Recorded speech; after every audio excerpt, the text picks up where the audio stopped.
नमस्ते। आज 10 मई है। अधिकांश भारतीयों के लिए इस तिथि का कोई विशेष महत्व नहीं है। आज से कुछ 1 माह पहले तक मेरे लिए भी नहीं था, पर अब है और आगे भी रहेगा। 10 मई 1857 को, यानी आज से ठीक 163 वर्ष पूर्व, आज ही के दिन भारत में एक ऐसा विध्वंसकारी युद्ध आरंभ हुआ जिसने ईस्ट इंडिया कंपनी की जड़ें हिला दी थीं। संयोग से आज ही की तरह उस दिन भी रविवार ही था। इसी संग्राम से जुड़ी कुछ जानी अनजानी बातें आज आपके साथ साझा करना चाहता हूँ। मैं अपनी इस वीडियो में विदेशी लेखकों और वेबसाइट्स पर दी हुई जानकारी का उल्लेख अधिक करूँगा। इसके मुझे दो मुख्य लाभ नज़र आते हैं। पहला ये कि वह लोग भी इस वीडियो को देख और समझ सकते हैं जो मानसिक रूप से आज भी गुलाम हैं, दास्ता में जी रहे हैं, जो भारत के किसी निष्पक्ष इतिहासकार या साहित्यकार पर भरोसा ना करने के लिए मजबूर हैं। मैं आशा करता हूं कि कम से कम वह इस जानकारी को तो संघ या बीजेपी द्वारा फैलाई गई मिस इन्फॉर्मेशन नहीं कहेंगे। दूसरा लाभ ये है कि संभवतः हम ये समझने का प्रयास भी करेंगे कि विदेशी इस संग्राम को किस प्रकार देखते हैं और 1947 से आज तक हमने और हमारी इतिहास की पुस्तकों ने किस प्रकार इसे केवल एक क्षण मात्र का संग्राम बनाकर बस छोड़ दिया था। तो चलिए आरंभ करते हैं। अक्सर ये माना गया है कि ये केवल एक सैनिक विद्रोह था, पर जस्टिन मैककार्थी अपनी पुस्तक history of our own times में लिखता है कि पूरे उत्तर और उत्तर पश्चिमी प्रदेशों ने हमारे विरुद्ध विरोध किया। केवल सिपाहियों ने विद्रोह किया ऐसा नहीं है। इसे केवल सैनिक विद्रोह नहीं कहा जा सकता। युद्ध का आरंभ अवश्य सैन्य क्रांति से हुआ, पर बढ़ते बढ़ते यह एक राष्ट्रीय धर्म युद्ध में बदल चुका था। इस क्रांति के दौरान और बाद में ऐसे बहुत से भ्रम फैलाए गए कि विद्रोहियों ने अंग्रेज महिलाओं के साथ भी दुष्व्यवहार किया था।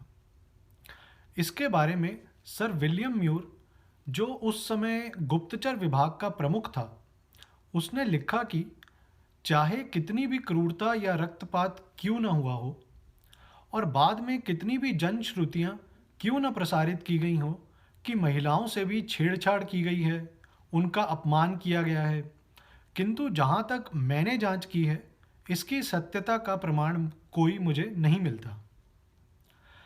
ऐसी ही कुछ बातें नाना साहिब के संदर्भ में भी जानने में आती हैं कि महिलाओं को किस प्रकार राजकीय सुरक्षा दी गई थी और उनके साथ कोई दुष्व्यवहार नहीं किया गया था।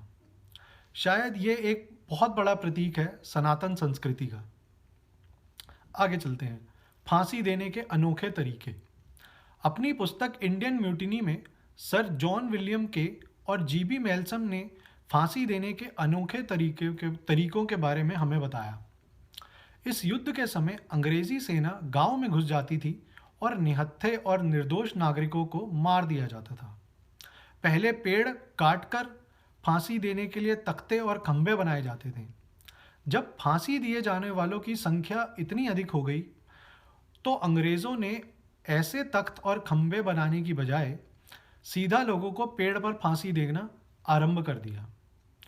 इसको मनोरंजक बनाने के लिए गांव वालों को हाथी पे बिठाया जाता और ऊपर की शाखा से बांध दिया जाता था। फिर हाथी को नीचे से निकाल लिया जाता था। इसको और भी मनोरंजक बनाने के लिए अंग्रेज़ों ने गांव वालों को और विरोधियों को सीधा लटकाने की बजाय अलग अलग आकृति बनाकर टांगना शुरू कर दिया। कोई अंग्रेजी के नंबर 8 की तरह टांगा जाता तो कोई नंबर 9 की तरह।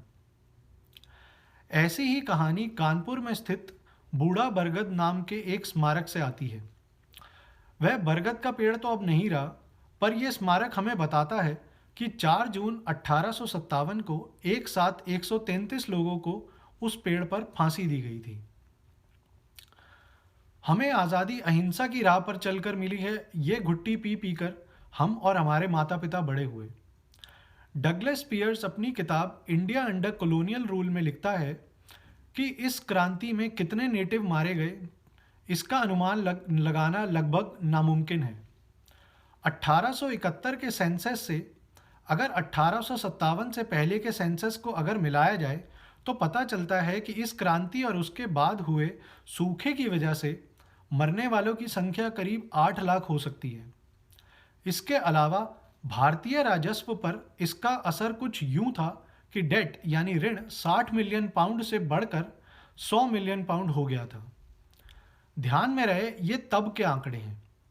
आज के दिन इसका मूल्य क्या होगा ये आप स्वयं ही सोच सकते हैं।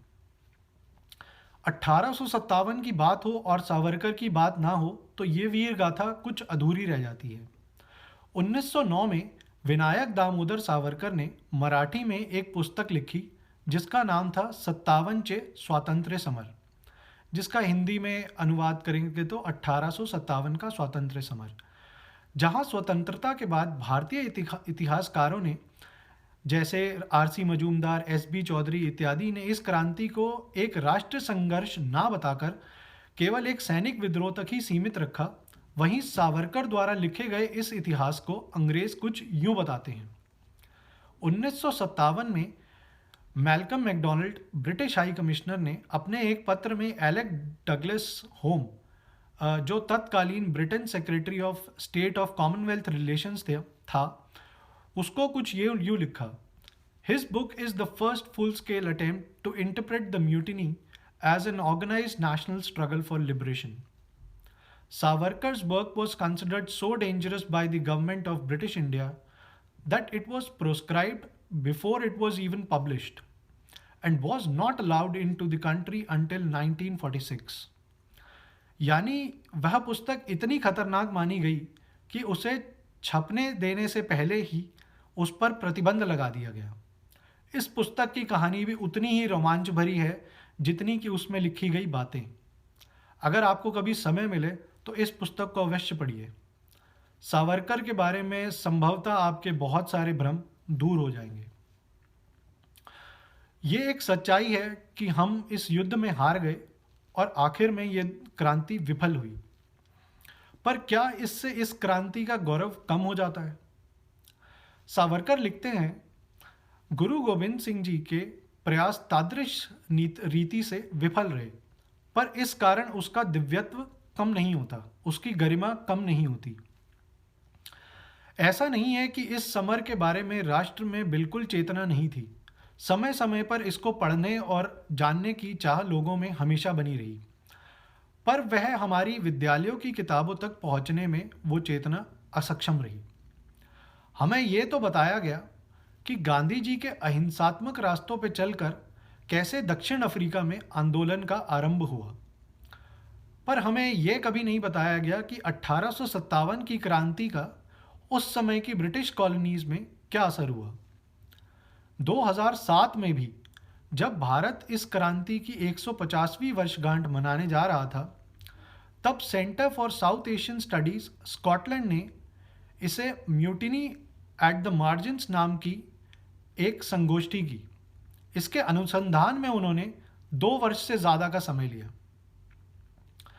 अंत में बस इतना कहना चाहता हूँ कि आज भी इतिहास में ऐसे बहुत से पन्ने हैं जिनका खुलना अभी भारतीय जनमानस के सामने बाकी है।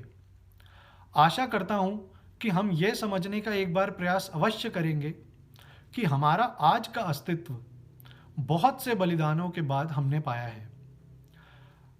एक बात और कहना चाहूँगा, स्कूल के पाठ्यक्रम में इतिहास बदला जाएगा, कुछ और लिखा जाएगा, सही लिखा जाएगा, इसकी प्रतीक्षा शायद ना करें। स्वयं सेवक बने, डू सम सेल्फ सर्विस और अपने इतिहास को स्वयं जानने का प्रयास करें। वंदे मातरम।